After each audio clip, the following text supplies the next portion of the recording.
मुच्यते। पूर्णस्य पूर्णमादाय पूर्णमेवावशिष्यते। ॐ शान्ति शान्ति शान्तिः।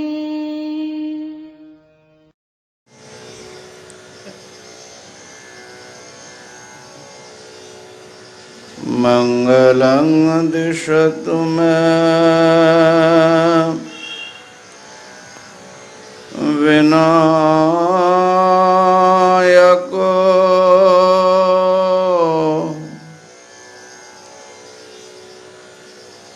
मंगलं दिशतु मे सरस्वती।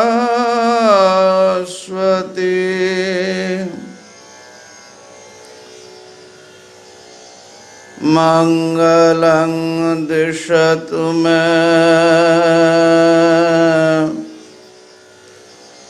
महेश्वरी।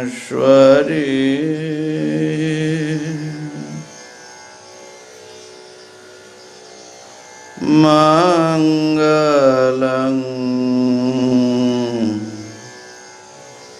दिशतु मे सदाशिव।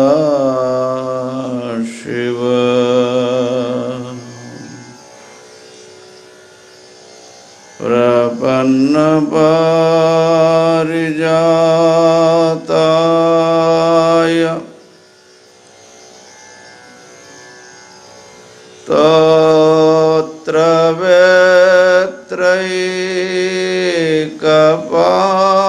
तोत्रवेत्रैकपाणये ज्ञानमुद्राय कृष्णाय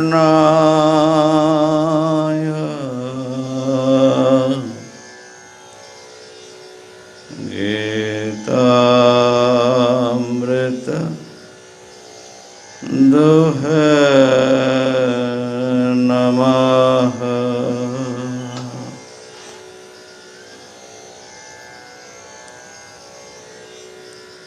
श्रुते स्मृतिपुराणानाम्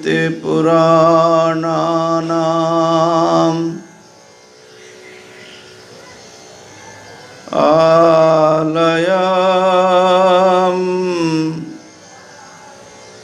करुणालयम्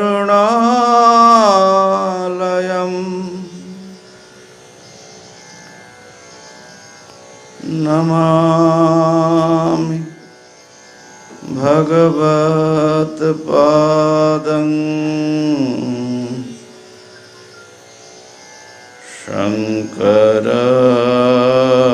शङ्करं लोकशङ्करम्।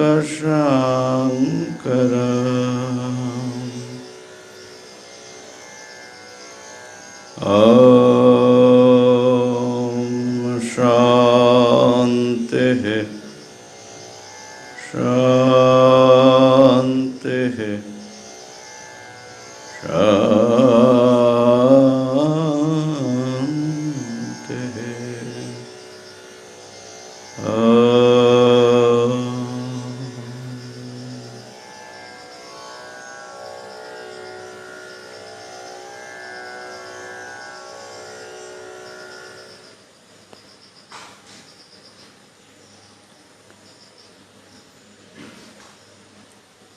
परमात्मा की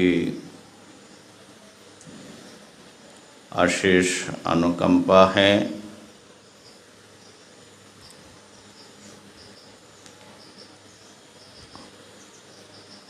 उनके द्वारा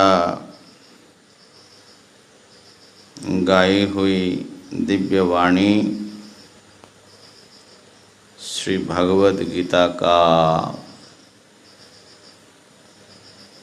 चिंतन करने का अवसर प्राप्त हो रहा है।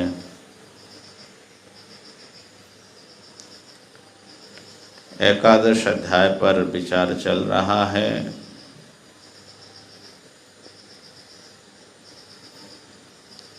उस पर जो सूत्र हैं उस सूत्र को हम लोग उच्चारण कर लेते हैं।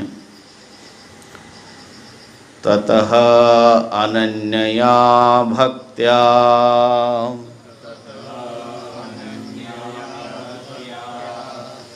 विश्वरूप दर्शनम् ततः अनन्यया भक्त्या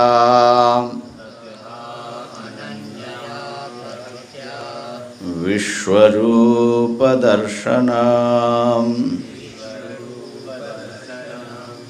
ततः अनन्यया भक्त्या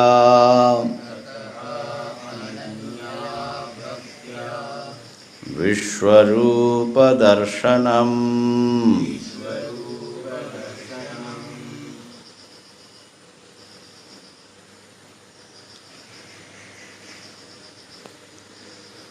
भक्ति के कुछ अनुशीलन कर लेने के पश्चात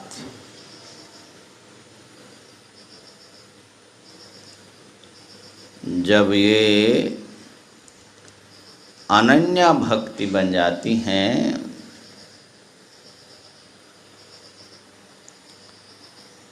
तो उस अनन्या भक्ति के द्वारा ही इस विश्व रूपी परमात्मा का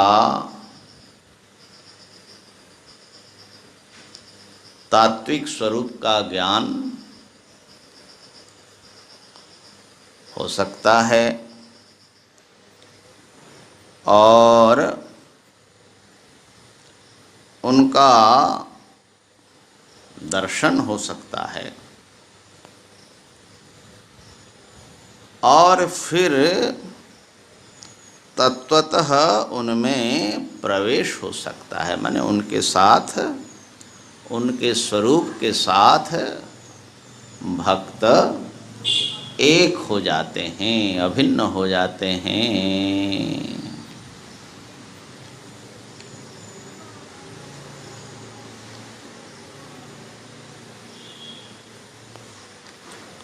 और ये जो जानना, दर्शन करना, अभिन्न हो जाना, ये सब साधना के सोपान है और अंतिम में जाकर के वो परमात्मा से एक हो जाते, माने परमात्मा ही हो जाते हैं। हम लोग अनन्या भक्ति को समझने की कोशिश कर रहे थे और अनन्या भक्ति जो हैं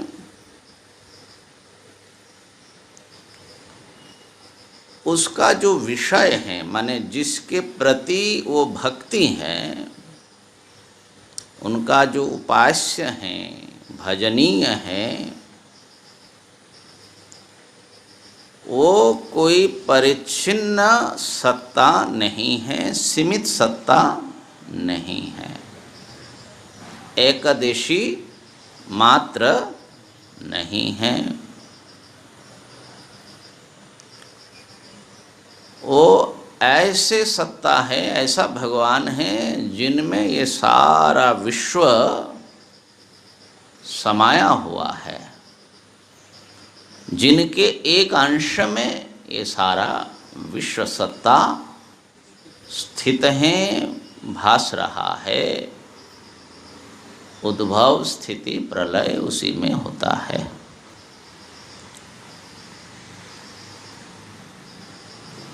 कल जो भागवत का भाव सुनाया था,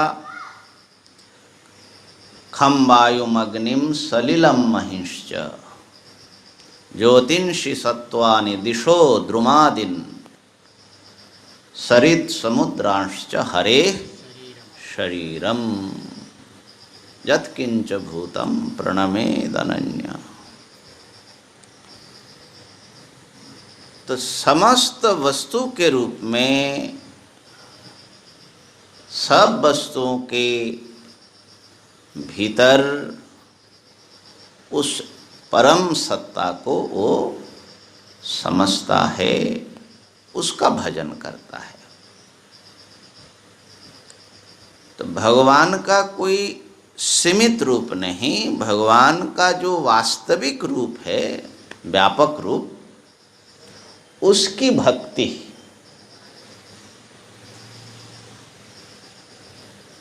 और इसके लिए अर्जुन को सप्तम अध्याय से ही तैयार कर रहे हैं भगवान। सप्तम, अष्टम, नवम, दशम, एकादश, यहाँ पर जिस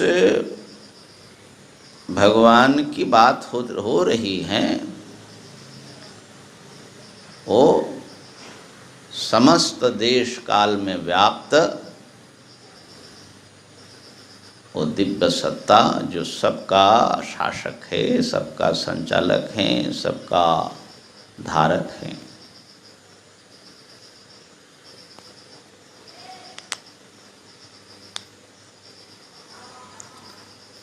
और इसलिए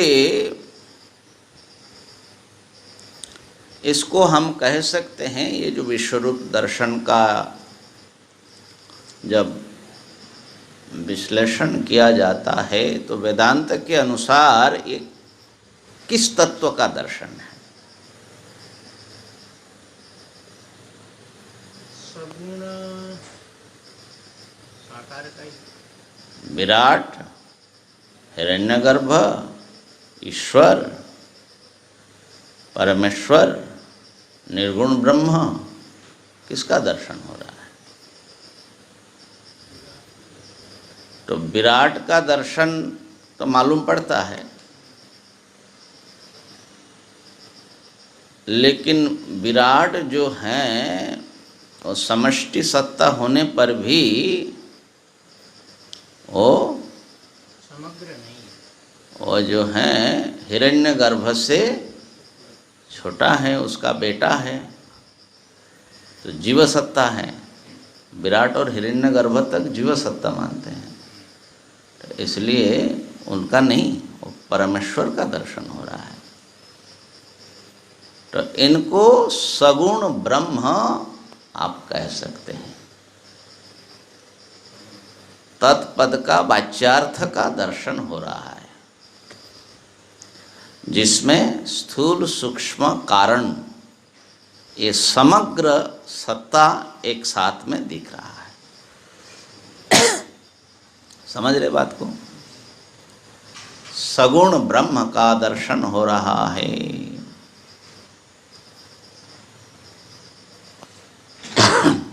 ये दर्शन जो है, दर्शन माने उसकी भक्ति होगी तभी तो।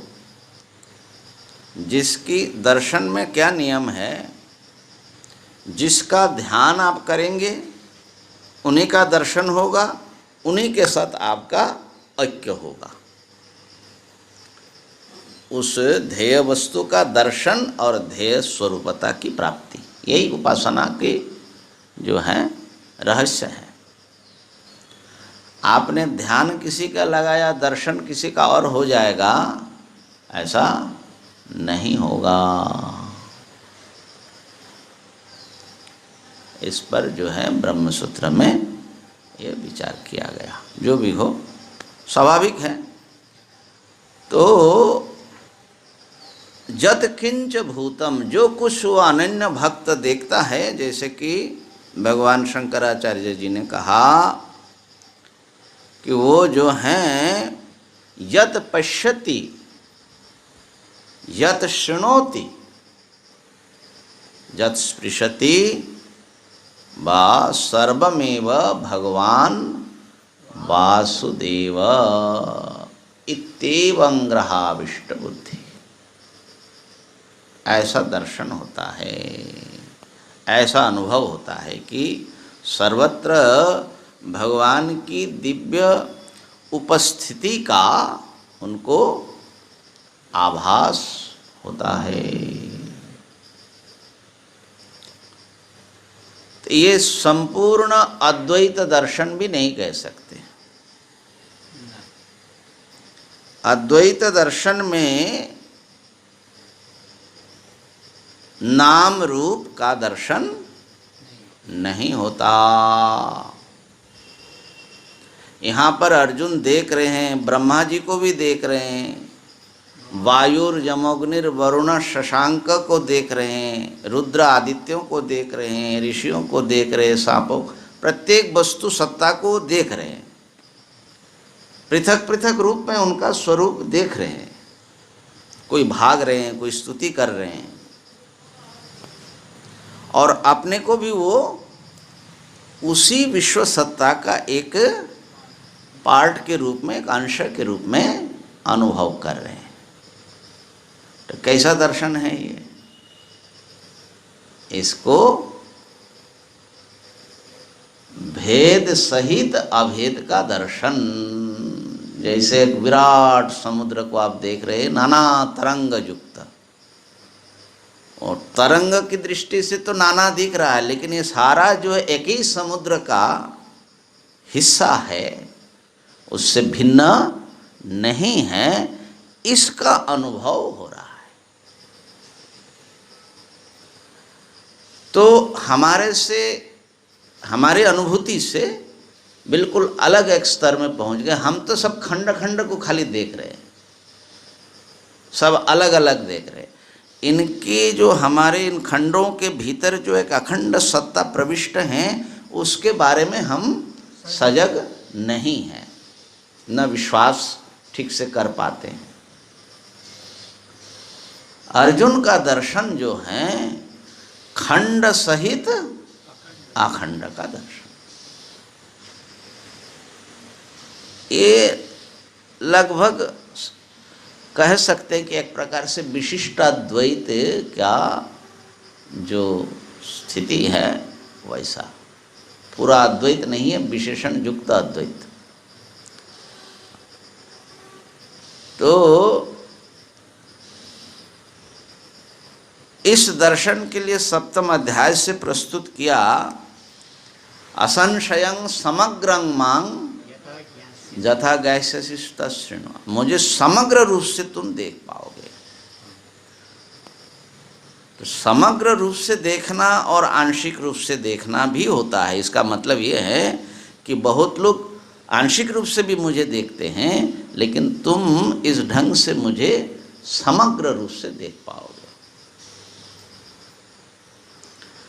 और समग्र रूप क्या है? ये सारा जो भूमिरापो नलो वायु, ये जो सारा अपरा प्रकृति है, जीव प्रकृति है, ये सब के सब मयि सर्वमिदं प्रोतम सूत्रे मणिगणाइव।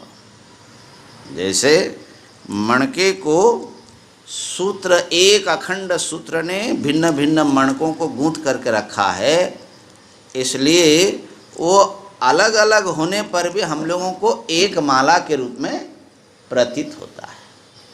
हम लोगों को केवल द्वैत खंड दर्शन, और उनको खंड के भीतर जो अखंड है वो भी दिखाई पड़ने लगा। और अंतिम स्टेज है खंड नाम की कोई चीज़ नहीं, केवल अखंड दर्शन, अखंड रस, स्वगत सजातीय विजातीय भेद रहित। ये वेदांती का बड़ा प्रिय शब्द है, सब प्रकार के भेदों से रहित। वो उसकी चर्चा यहाँ विश्व रूप में नहीं है। यहाँ पर विश्व रूप का दर्शन हो रहा है, सगुण ब्रह्म का दर्शन हो रहा है, जिस दर्शन में कारण ब्रह्म और ये सारा उनका जो कार्य है सब उनमें समवेत समाविष्ट दिखाई पड़ रहे हैं। इस चीज़ को असल में वेदांत में दो दृष्टि, अद्वैत वेदांत में ही दो दृष्टि है। वो है पारमार्थिक दृष्टि और व्यावहारिक दृष्टि, है ना। तो पारमार्थिक दृष्टि से जब इस जगत को देखा जाएगा तो तब उसके लिए ब्रह्मसूत्रकार ने लिखा कि एक वस्तु है और नाना जो है उसकी माया है। तद अनन्यत्वम आरंभण शब्दादिभ्य, ये वैचित्र मिथ्या है, एक अपनी माया शक्ति से प्रतीत हो रहे हैं जगत रूप में, असल में जगत नाम की कोई वस्तु ब्रह्म से भिन्न है ही नहीं, एक ब्रह्म ही है और कुछ नहीं है। ये विवर्तवाद है। जैसे रज्जु सर्प रूप में दिखने पर भी वो होता रज्जु ही है।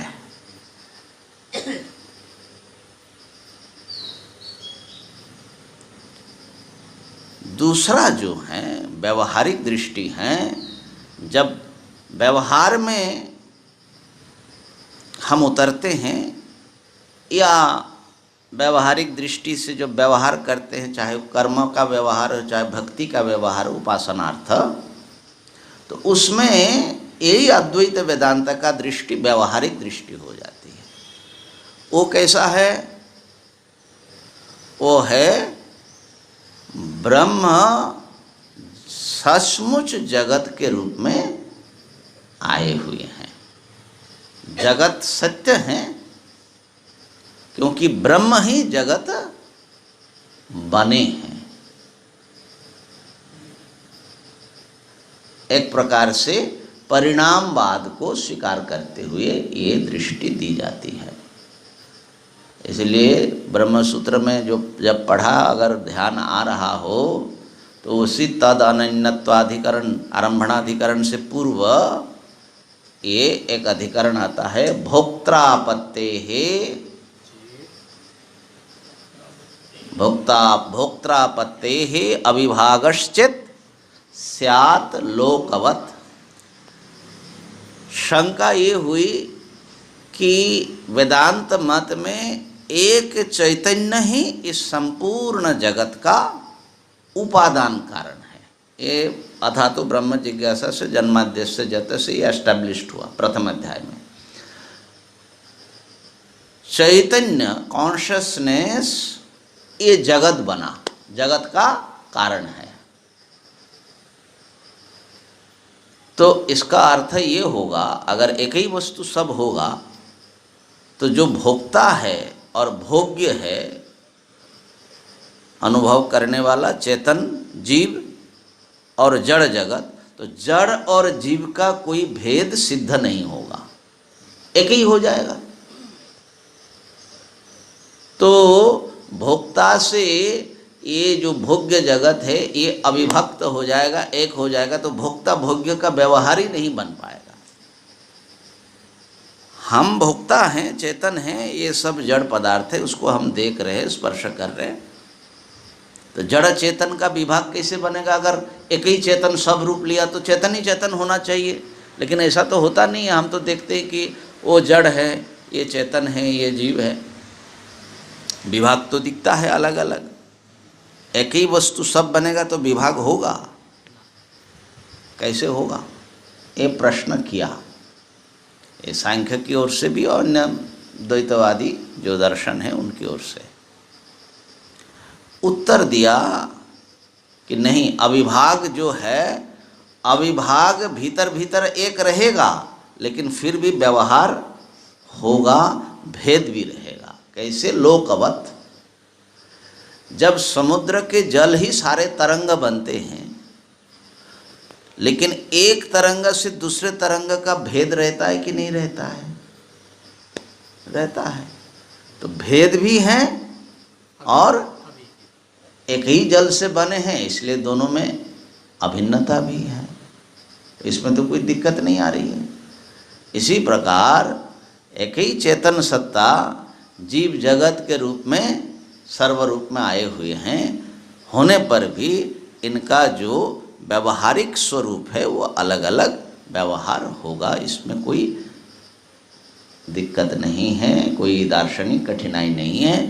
भेद में अभेद है ना, ये जो है ये भी वेदांत का ही व्यवहारिक दृष्टि है, अद्वैत वेदांत का। यहाँ पर परिणाम को आपात स्वीकार किया गया। इसको एक सुंदर उदाहरण ले लीजिए। सोने से बहुत सारे मूर्तियां बनाया गया, उसमें राम जी को भी बनाया, रावण को भी बनाया और हाथी घोड़े रथ भी बनाया।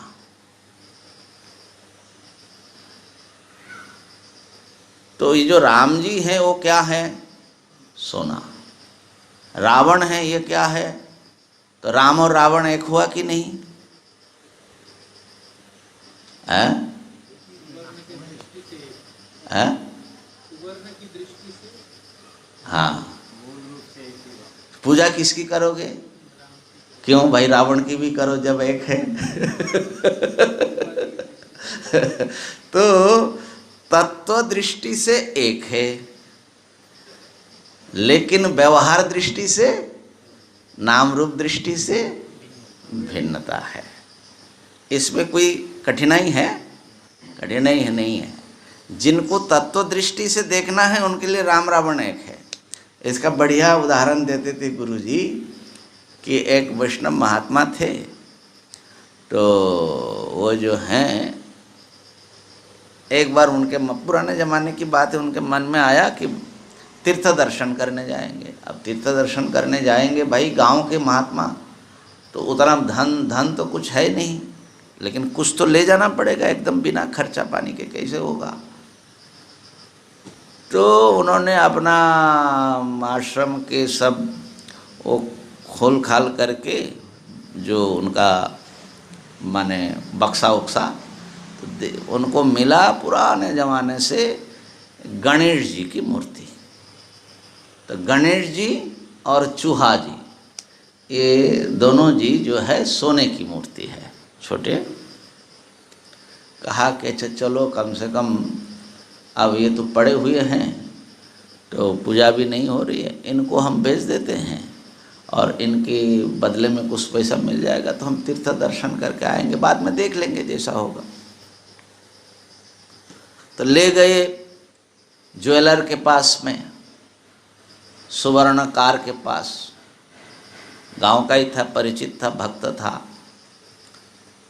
तो कहा कि ये दो चीज़ है, इसका आप कुछ दे दीजिए। सुवर्णकार ने देखा, उनका वो जो घिसने का वो होता है, कष्टी कसौटी, उस प्रस्तर में घिस के देखा ना, सोना है दोनों। तो कहा कि महाराज, तराजू पर तोल दिया। तो गणेश जी भी 1 तोला, माने छोटे गणेश जी 10 ग्राम, और चूहे जी भी 1 तोला निकला। तो कहा कि उस जमाने की बात है, गणेश जी के लिए 1000 रुपया मिलेगा, और आपके जो मूषिक है उनके लिए भी 1000 मिलेगा। अब वैष्णव महात्मा को बड़ा धक्का लगा, है कैसे नास्तिक तुम हो? अरे गणेश जी के लिए 1000 और चूहे जी के लिए भी 1000। अरे चूहा जो सारा कुतर करके सब काट कूट करके खराब कर देता है, उनके लिए 1000 दे रहे हो, और गणेश जो विघ्नहर है, सबका मंगल मूर्ति भगवान है, गजानन भगवान सबका कल्याण करते हैं, उनके लिए भी 1000 दे रहे हो? कैसे नास्तिक जैसे बात करते हो? तो स्वर्णकार मुस्कुराया, कहा कि प्रभु जी आप नाराज न होइए, आप बैठिए। देखिए आप भक्त हैं, आपकी दृष्टि में ये गणेश है और ये चूहा है, और हमारी दृष्टि में ये भी सोना है, ये भी सोना है। मैं तो सोने की कीमत दे रहा हूँ, न गणेश जी की कीमत है, न चूहे जी की हमारे लिए कोई कीमत है। तो ये जो तत्व दृष्टि है ना, तत्व दृष्टि में नाम रूप भिन्न भिन्न होने पर भी तत्व क्या है, माने उसका मूल मटेरियल क्या है।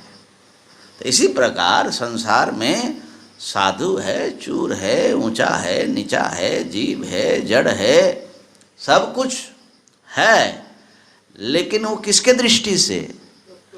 अतत्व की दृष्टि, अज्ञानी की दृष्टि से, जो खाली नाम रूप देख रहा है।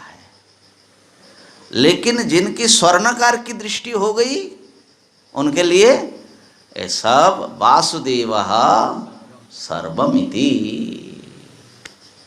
वो केवल उसी को महत्व देते हैं। सामने नाम रूप कोई भी हो, ओ जो स्वर्ण की स्तुति करने वाला है वो राम जी के भी सामने खड़े होकर के स्तुति कर देंगे, क्योंकि वो चोर है ना, मान लो तो वो राम जी की भी स्तुति कर रहे माने सोने की, और रावण जी भी की भी स्तुति करे, क्योंकि उनको तो सोना चाहिए। ठीक है ना। तो एक प्रकार से समझ लो ब्रह्म ज्ञानी की दृष्टि जो है, तत्व ज्ञानी की दृष्टि जो है इस ढंग की हो जाती है। लेकिन जो भेद दृष्टि में पड़े हैं, जिनको अभेद आविर्भाव हुआ नहीं, वो बिल्कुल सबका अलग अलग ही देखते हैं। और इसलिए भक्ति भी उनकी कैसी होती है, उनके उपास्य के सामने, वो तो गणेश जी के आकार लिए हुए जो रूप है उनके सामने तो नमस्कार करेंगे, चूहे जी को भी नमस्कार कर लेंगे गणेश जी के वाहन के हिसाब से, लेकिन दूसरे चीज़ों को नहीं करेंगे। लेकिन जो अनन्य भक्त होगा, वो अनन्य भक्त जो हैं सब में अपने प्रभु को देख लेंगे, क्योंकि असल में वो तत्व को समझ रहे हैं। इसका एक बढ़िया उदाहरण ले सकते हैं हमारे तुलसीदास जी। सुनते हैं कि तुलसीदास जी तो राम जी के भक्त थे ही। एक बार उनके मन में आया वृंदावन का दर्शन करें, तो बांके बिहारी जी का दर्शन करने के लिए आए और बड़े प्रेम से। तो उनका तो आदत बना हुआ है ना, सिया राम सीताराम, जय कौशल किशोर, जय अयोध्यापति, जय सीतापति, उनका माने वो राम राम यही बना हुआ है। तो एक दिन बांके बिहारी जी का दर्शन कर रहे हैं और सामने तुलसीदास जी खड़े हैं, जय श्री राम, जय श्री राम, जय कौशल किशोर। अब इनको जो पुजारी जी थे उनको थोड़ा अच्छा नहीं लगा। अरे भाई, हमारे बांके बिहारी जी खड़े हैं श्री कृष्ण भगवान खड़े हैं और आप बोल रहे हो जय श्री राम, जय कौशल किशोर। तो उन्होंने टोका तुलसीदास जी को। जानते थे तुलसीदास जी की महिमा, लेकिन फिर भी अब दृष्टि वैसा ही है ना, ये अन्य भक्ति और अनन्य भक्ति क्या है समझ लीजिए। कहा कि तुलसीदास जी, कौशल किशोर को देखना है तो अयोध्या जी जाइए, यहाँ तो ब्रज किशोर है, नंद किशोर है, श्री कृष्ण है, यहाँ राम जी नहीं है, सीतापति नहीं है यहाँ जो है राधाकांत नमस्तुते। तुलसीदास जी मुस्कुराए, कहा कि मैं तो इनमें ही श्री राम को देखता हूँ, कौशल किशोर को देखता हूँ, मेरे लिए तो एक ही हैं। अब पुजारी जी को ये बात अच्छा नहीं लगा। अरे भाई, हमारा श्री कृष्ण है, ये कैसे राम हो जाएंगे? कहाँ कि कैसे राम हो गए? ये तो हाथ में बांसुरी लिए हुए हैं, टेढ़े खड़े हुए हैं, अब बगल में जो है रुक्मिणी जी हैं या राधा जी है, जो भी है। वहाँ के बिहारी जी के साथ तो राधा जी है ना, क्या अकेले हैं? अकेले हैं, अच्छा। तो यहाँ पर जो है आपको कहा कि पुजारी जी भाई दृष्टि अलग है, हमको तो बिल्कुल दिख रहा है कि भगवान श्री राम ही यहाँ पर खड़े हैं, हमारे प्रभु ही है, वही तो सब कुछ है ना। उनके रामचरितमानस का जो मंगलाचरण है ना, वो तो राम को तत्व के रूप में स्मरण करते हैं ना। राम कोई व्यक्ति नहीं है उनके लिए। यन्माया वशवर्ति विश्वमखिलम ब्रह्मादिदेवासुरा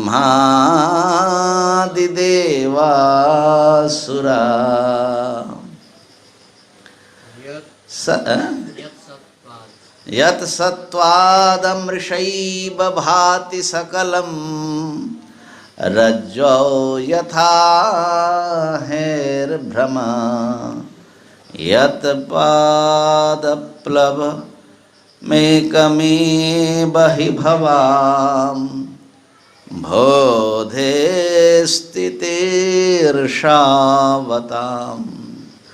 वन्देऽहं तमशेष कारणपरं रामाख्यमीशं हरि।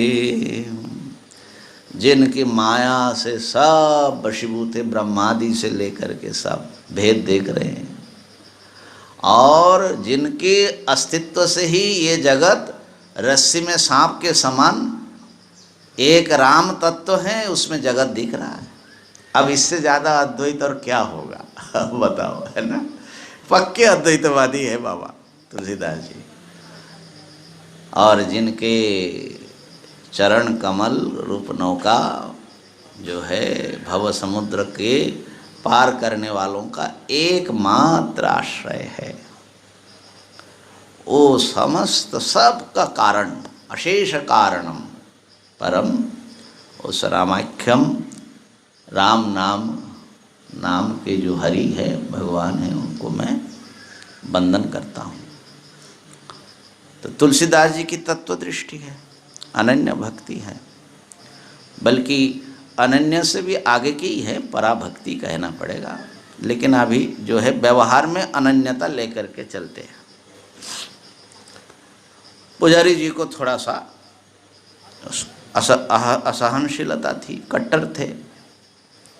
कहा कि यदि ऐसा है, आपको दिख रहा है राम जी? कहा कि हाँ, हमको राम जी दिख रहा है। बोले नहीं, हम तो तभी मानेंगे कि हमको भी दिखाइए कि राम जी है। अगर सचमुच तुलसीदास जी राम हैं तो आपको जैसे दिख रहा हमको भी दिखना चाहिए। तुलसीदास जी ने सोचा कि इस पुजारी को, बल्कि माने ये जो कट्टर लोग हैं, इनको भी थोड़ा भगवान का अनुग्रह हो। तो तुलसीदास जी हाथ जोड़ करके प्रार्थना करने लगे, गदगद स्वर से प्रार्थना किया। क्या कहूँ आज की छवि, भले बने रघुनाथ, तुलसी मस्तक तब नवे, जब धनुष बाण लियो हाथ। कहा कि प्रभु आज मैं प्रणाम आपको करूँगा नहीं, आज की छवि बहुत सुंदर है आपकी। क्या कहूँ आज की छवि, माने आपका जो आपका जो श्रृंगार है, सज्जा है, आप जैसे बन ठन करके खड़े हो, अनुपम है। लेकिन रघुनाथ जी, आज मैं आपको प्रणाम नहीं करूँगा। आज तो मैं तभी प्रणाम करूँगा जब आप बांसुरी छोड़ करके धनुष बाण लियो हाथ, धनुष बाण ले करके आप खड़े होएंगे। और तुलसीदास जी प्रार्थना करते रहे गदगद भक्ति भाव से भर करके। अब भाई भक्त के हट के सामने भगवान ने भागवत में कहा कि वो अम्बरीश उपाख्यान में आया, अहम भक्त पराधीन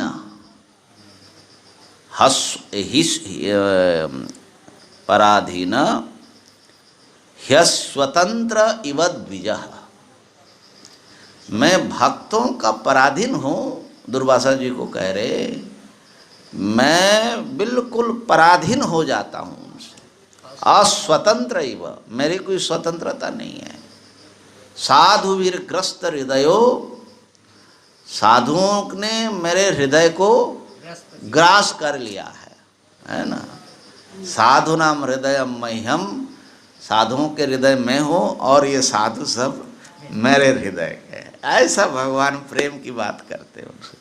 तब दुर्वासा जी को भेजा, आपको अगर मैं कुछ नहीं कर सकता क्योंकि आपने भक्त का अपराध किया, आप उन्हीं के पास जाइए, है ना। वो अम्बरीश का भी आप इस अनन्य भक्ति में, अनन्य भक्ति जैसी उनकी भक्ति थी अम्बरीश जी की, वो उदाहरण ले सकते।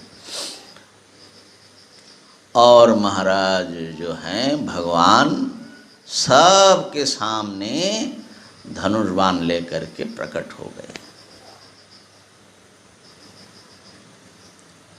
भगवान ने साक्षात दिखा दिया कि मैं ब्रज किशोर भी हूँ और कौशल की कौशल किशोर भी हूँ। हाँ? हाँ, तो ये जो अनन्या भक्ति है वो अपने उपास्य को, क्योंकि उपास्य उनका कोई नाम रूप में सीमित सत्ता नहीं है, वो सब जगह उनको ढूंढ ही लेते कि मेरे ही भगवान सर्वत्र विद्यमान है। ऐसा सुनते हैं कि एक बार भगवान श्री कृष्ण को स्वयं, सब कृष्ण अवतार में, ये हमने सुनी थी एक भक्त की कथा, द्वारका जी में भी ऐसा ही एक रूप लेना पड़ा। हुआ क्या कि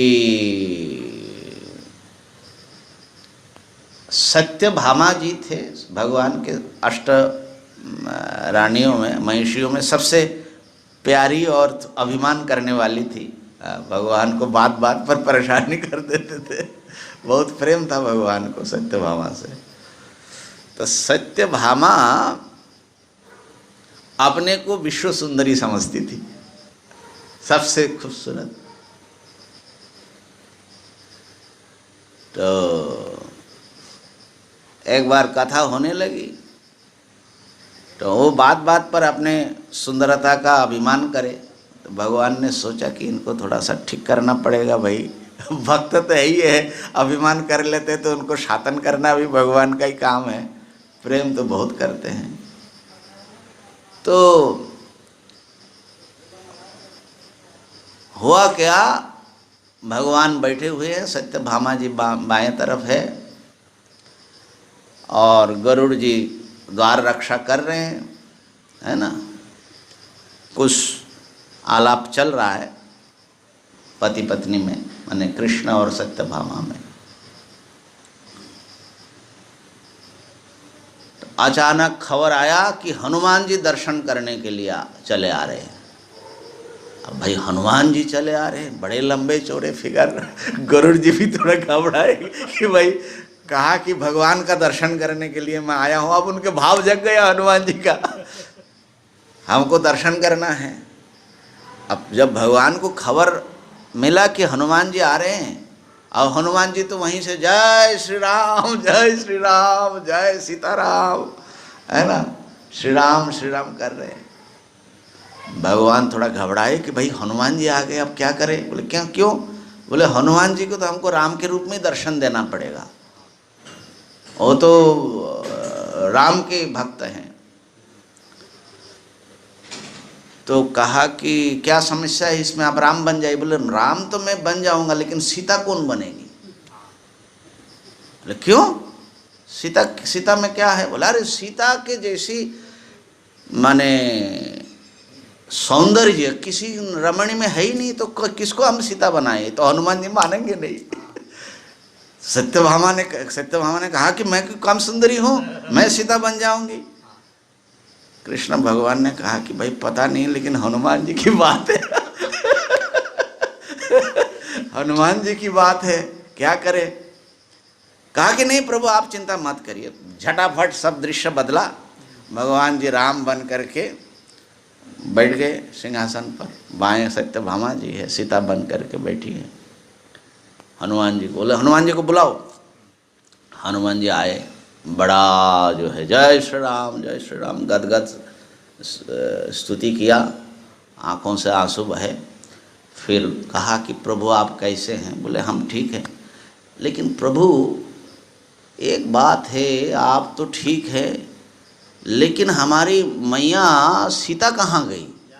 जानकी मैया कहाँ गई? जानकी की जगह पर, हमारे माँ की जगह पर ये कौन सी दासी को आपने बैठा लिया, इतना कुरूप?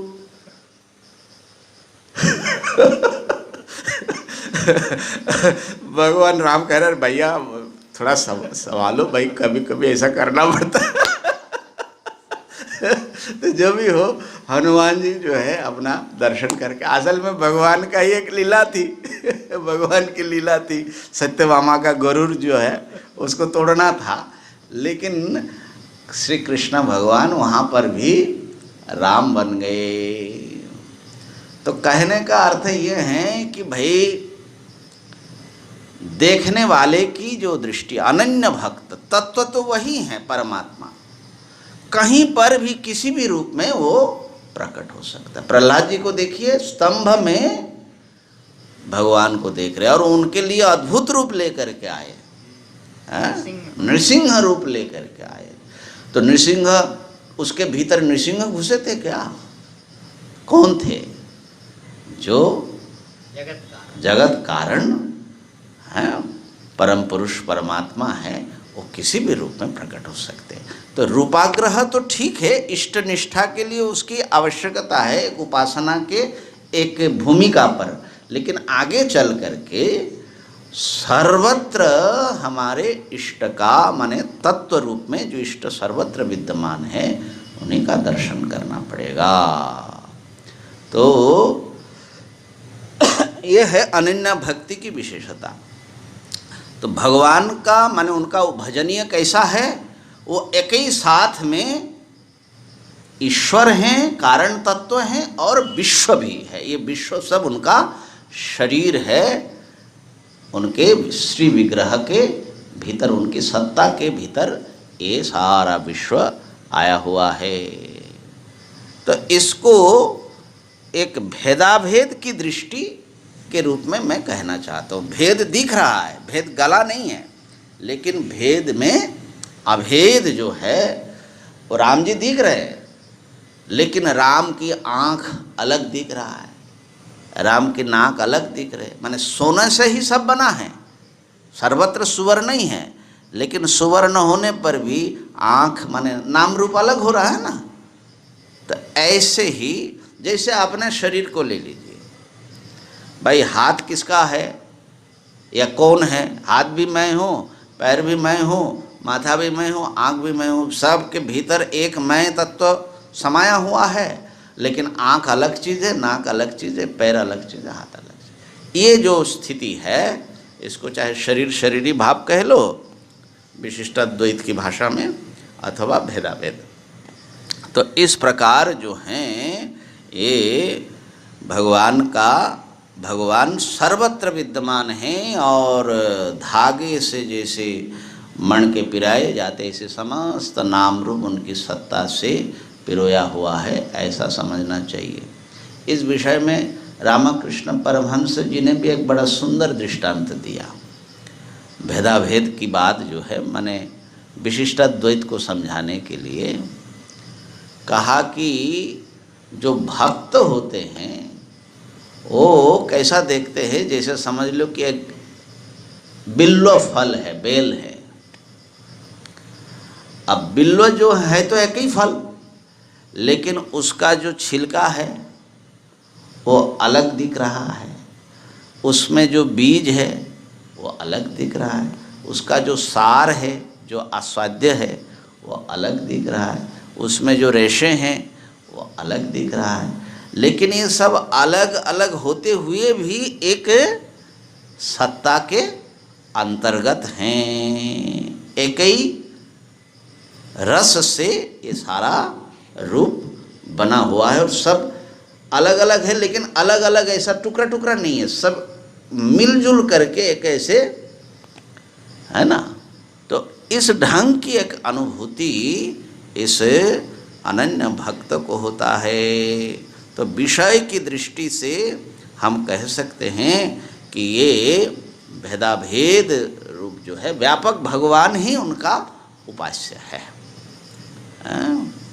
अच्छा, इस विषय में जो अनन्य भक्ति के नाम पर जो सीमित सत्ता को या कट्टरता को वो करते हैं, वो ठीक है, उनके लिए वो भी एक मार्ग बन सकता है। लेकिन गीता जी में जो अनन्य भक्ति की बात आई है, उसमें भगवान के अस्तित्व से अन्य कोई चीज़ नहीं है, ये इसमें मुख्य बात आ गई। अच्छा, अब तो ये तो विषय की बात हो गई। अब जो है अनन्य भक्ति को आश्रय की दृष्टि से यदि हम समझते, आश्रय माने जो भक्त हैं, वो उनकी दृष्टि में वो तो भगवान, उनका भगवान कैसा है वो समझ में आ गया है ना। विश्वरूपी परमात्मा सगुण ब्रह्म, कारण ब्रह्म, जिनमें समस्त कार्य स्थित है। और इसकी जो है वो समग्र अंग मांग करके पूरा सप्तम, अष्टम, नवम, दशम में इस बात को भगवान बार बार कह रहे हैं। माने उनकी जो सर्वत्र उपस्थिति और सर्वव्यापिता है उसी की बात कर रहे हैं। अच्छा, अब आश्रय की दृष्टि से, माने आश्रय माने भक्त, वो भगवान को किस प्रकार के दृष्टि से वो भगवान को भजन करता है,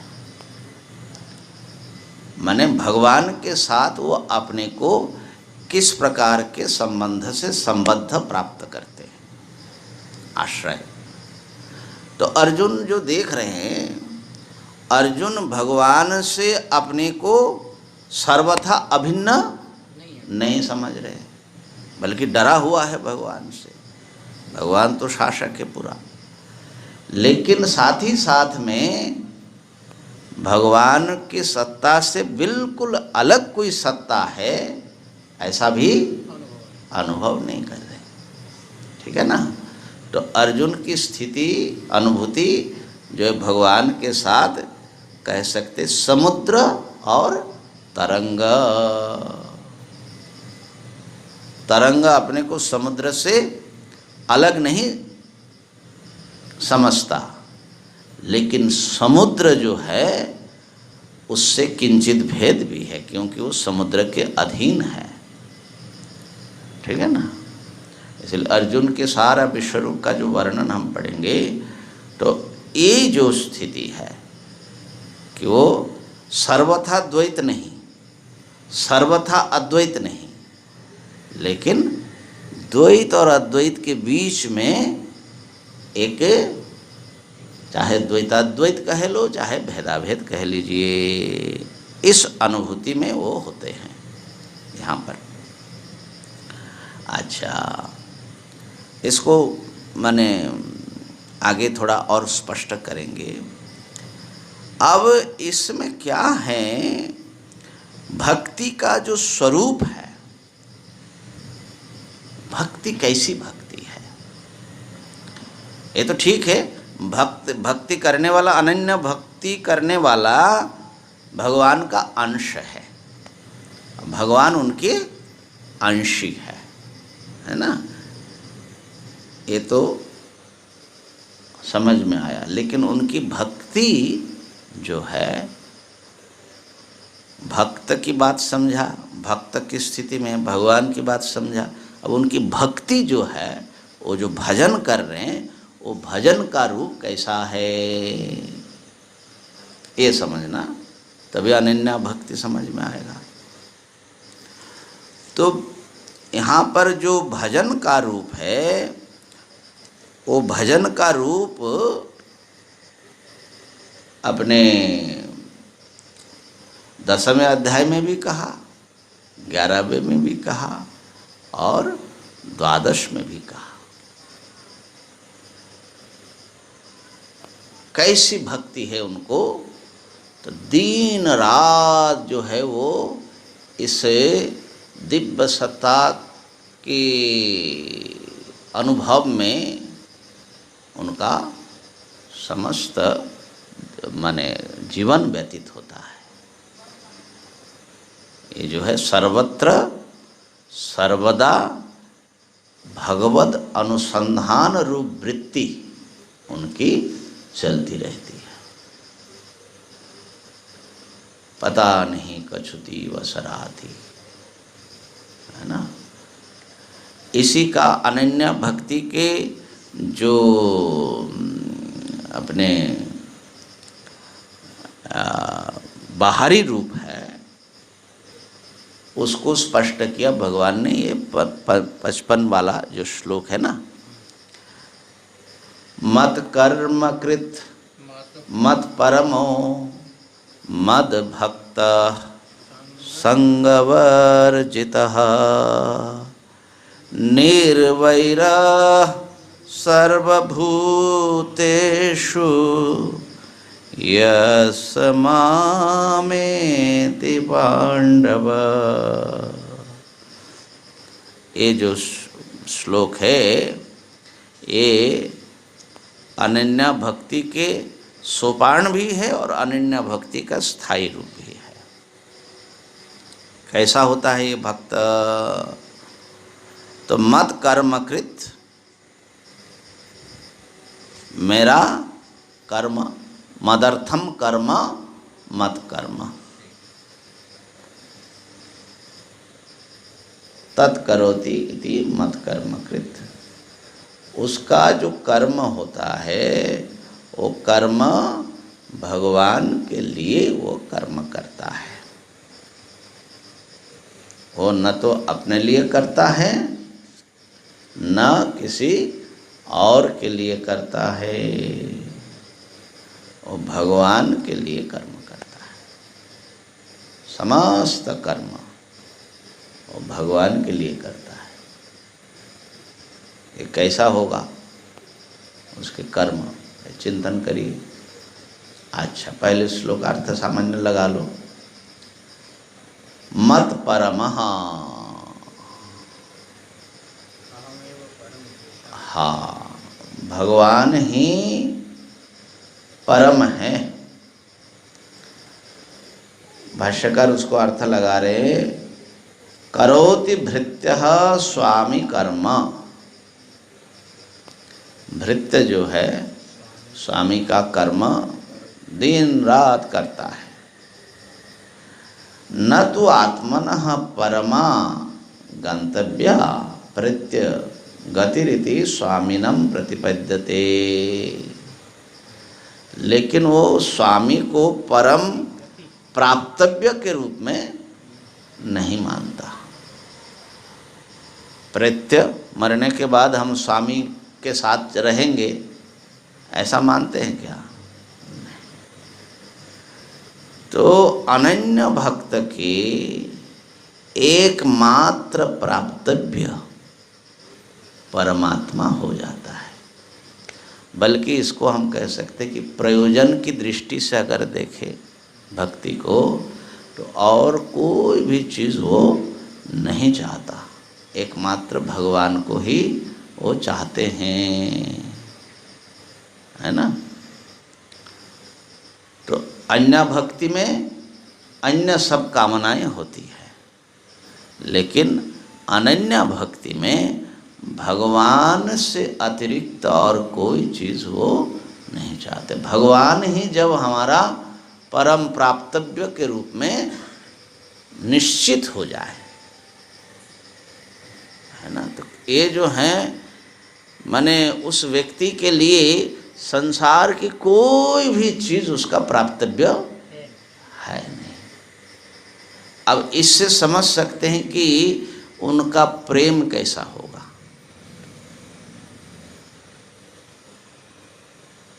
माने सारा प्रेम हो जो सबके ममता ताग बटोरी, उनका जो है केवल उस परमात्मा परम सत्ता को ही मुझे प्राप्त करना हो, कुछ नहीं। कैसा प्रेम होगा, अनन्य प्रेम। इसलिए अनन्या भक्ति जो है वो अनन्या प्रेम की बात आ रही है, अनन्या प्रीति। और मद भक्तः, भाष्यकार लिख रहे कि मामेव सर्व प्रकारेण सर्वात्मना सर्वोत्साहेन भजते। मेरा ही वो सब प्रकार से भजन करता है, सर्वात्मना भजते। अर्चनम क्या है, श्रवणम कीर्तनम विष्णु स्मरणम पाद सेवनम अर्चनम वंदनम दास्यम सख्यम आत्मनिवेदनम, ये सब चीज़ें जो हैं। और संगवर्जितः, संसार के समस्त आसक्तियों को वो छोड़, केवल भगवान में ही आसक्ति है ना। कहते हैं कि मीरा जी के जीवन में 5 मृत्यु आया।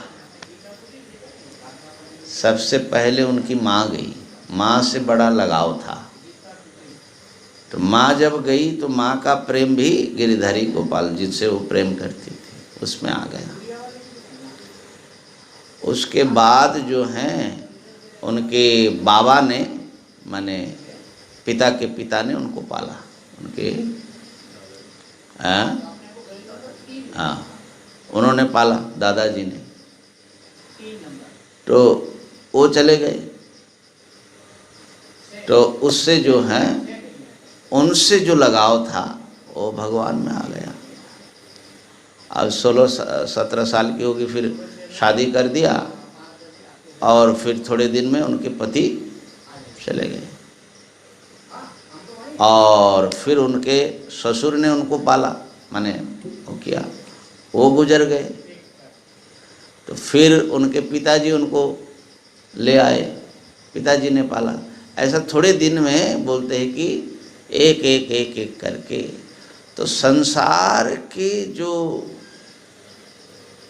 व्यक्तियों में, वस्तुओं में हमारी आस्था आसक्ति सब फैली हुई है, वो संग वर्जित।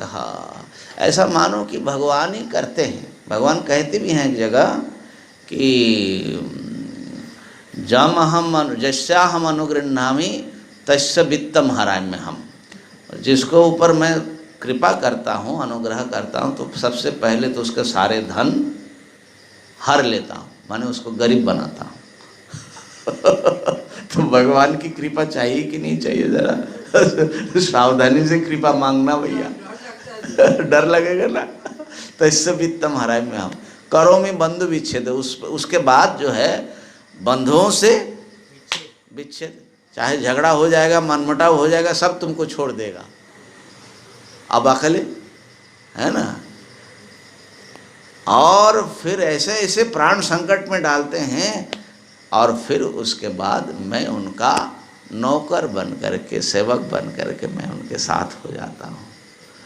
तो समस्त संसार के वस्तुओं से जब मन हट करके केवल परमात्मा में लग जाए तो वो है अनन्या भक्ति। कल फिर इस पर विचार करेंगे। ओम पूर्णमदः पूर्णमिदं पूर्णात् पूर्णमुदच्यते पूर्णस्य पूर्णमादाय पूर्णमेवावशिष्यते। ओम शांति शांति शांति।